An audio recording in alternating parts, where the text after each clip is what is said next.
बहुत खूबसूरत लग रही है। Thank you. अब कुछ बताना चाहेंगे किसके लिए इतना सज संवरा हुआ है आज? आज इनके लिए सजी हूँ। फिल्म के लिए सजी हूँ, हाँ, ऑडियंस के लिए सजी नहीं, फिल्म में इनके लिए सजी हूँ मैं। और हमारा बहुत ही खूबसूरत एक गाना है कांच के चूड़ी, वो शूट हो रहा है और बहुत अच्छा लग रहा है, बहुत अच्छा लोकेशन है, आप सब देख सकते हैं। और आप बताइए कुछ। बहुत प्यारा गाना है और बहुत ही प्यारे इंसान ने इस गाने को बनाया है, एस कुमार ने। और सिंगर के बारे में शायद आपको पता होगा, कौन? आलोक कुमार। आलोक ने गाया है। आलोक ने मेल गाया, फीमेल किसने गाया है?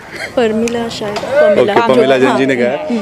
बहुत प्यारा गाना है। जितनी प्यारी मेरी हीरोइन है उतना प्यारा ये गाना है और ऑडियंस को काफ़ी पसंद आएगा ये गाना जी। काजल, आपको कितना पसंद आया ये गाना? मुझे बहुत बहुत बहुत ज़्यादा पसंद आया है और मुझे ऐसा लगता है ये टाइप के सॉन्ग्स कहीं ना कहीं मिस होते जा रहे हैं हमारी भोजपुरी में, लेकिन हमने बहुत 90s के फ्लेवर को रख के जहन में, हमारे जो म्यूज़िक डायरेक्टर है उन्होंने इस गाने को बनाया है और बहुत ही प्यारा स्वीट बोलते हैं ना जिसे, वो है, मिठास है इस गाने में बहुत। कितने स्वीट लग रहे हैं आदित्य जी आज?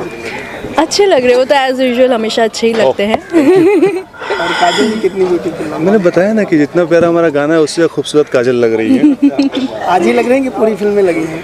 नहीं, पूरी फिल्म में लगती हैं, हमेशा लगती हैं और बस ऐसे ही खूबसूरत लगते रहें और खूबसूरत खूबसूरत फिल्में करते रहें। Thank you.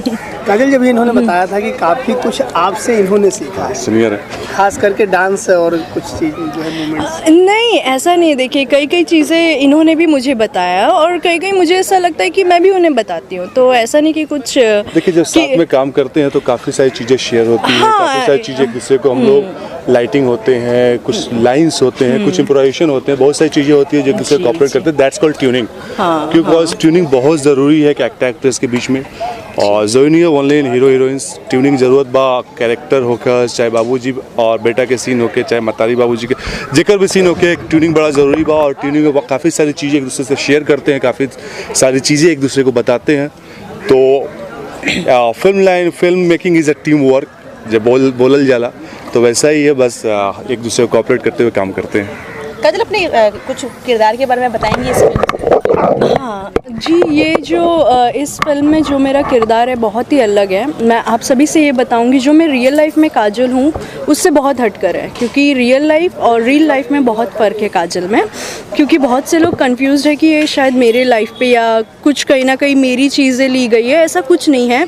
ये जो काजल है बहुत टोटली डिफरेंट है जो फिल्म काजल में है। और आप क्यों? हमारी फिल्म के काजल भी काफ़ी डेडिकेटेड है अपने एम्बिशन को लेके। हाँ। और आई थिंक ये भी अपने रियल लाइफ में काफ़ी डेडिकेटेड है। हाँ, लेकिन ये जो काजल है, रियल लाइफ को हटा के रियल लाइफ की बात की जाए तो बहुत से लोगों को इससे, जो हमारी जो यंग जनरेशन की लड़कियां होती हैं उनको बहुत इंस्पिरेशन मिलेगा जब वो ये फिल्म देखेंगे। और बहुत सी सिचुएशन ऐसी उनके लाइफ में होती है कि वो बहुत जल्दी टूट जाती है लाइफ में। तो ये फिल्म शायद वो देखेंगी तो उनको कहीं ना कहीं एक मोटिवेशन मिलेगा कि ज़िंदगी में इतना जल्दी हार मानना नहीं चाहिए। मतलब प्यार में जो धोखा होता है उस चीज़ों के लिए पहले ही संभल जाइए आप लोग। राइट आदित्य जी, क्या रियल लाइफ में आपने प्यार में धोखे खाए हैं जो इस तरह की बातें कर रहे तो हैं? सब कोई खाया होगा, आपकी भी यही हालत लगती है राम बाबू। अच्छा, आपने खाए? राम बाबू तो जितने धोखे खाए वो तो अभी भी खा रहे हैं। तो काफ़ी अच्छा कॉन्सेप्ट है हमारा, काफ़ी अच्छी चीज़ें हैं इस फिल्म में। महिलाओं के लिए काफ़ी, आजकल की जो यंगस्टर लड़कियां हैं जो बाहर कॉलेज में अपने यूपी बिहार से बाहर निकल के, काफ़ी सारी लड़कियां आजकल बीटेक करने के लिए, एमबीए करने के लिए बाहर जा रही हैं और बाहर जाकर अपने मॉम डैड के इन्वेस्टमेंट को छोड़ के वो किसी और चक्कर में पड़ जाती हैं। उनके लिए काफ़ी ज़्यादा ये फिल्म इंस्पायरिंग है कि हर अपने माँ बाप को पहले रखो। राइट।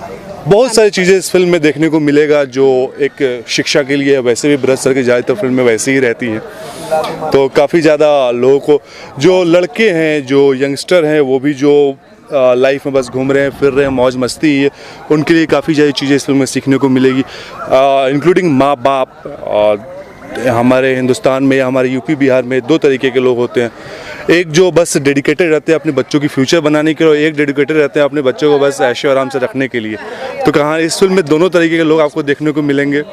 दोनों अपनी लाइफ में कैसे कैसे अपने बच्चों को पालते हैं और फिर क्या होता है, ये इस फिल्म का है। काफ़ी सारी शिक्षाएं इस फिल्म में मिलेंगी, बेटी पढ़ाओ, बेटी बचाओ, बच्चों को संस्कार में रखो, बेटियों को सेल्फ डिफेंस Self defense सिखाओ। सिखाओ, बहुत सारे आर्ट सिखाओ।